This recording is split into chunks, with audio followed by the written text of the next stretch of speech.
তোমরা যখন নামাজ পড়বা, নামাজের আগে যখন তোমরা ওযু করবা, ওযু করার পরে যদি একটা দোয়া তোমরা পড়তে পারো, আল্লাহ পাক রব্বুল আলামিন তোমাদের জন্য আল্লাহ পাক রব্বুল আলামিনের জান্নাতের 8টা দরওয়াজা আমার আল্লাহ ওপেন করে দিবেন।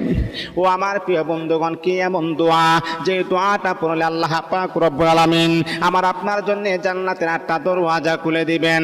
এক নাম্বার হলো আল্লাহর হাবিব বিশ্বনবী বলে, যখন তুমি ওযু করবা, ওযু কমপ্লিট হওয়ার পরে এই আঙ্গুলটা এইরকম ভাবে উঁচা করে তুমি পড়বা, আশহাদু আল্লা ইলাহা ইল্লাল্লাহু ওয়াহদাহু লা শারীকা লাহু ওয়া আশহাদু আন্না মুহাম্মাদান আবদুহু ওয়া রাসূলুহু। এই দোয়াটা তুমি পড়বা।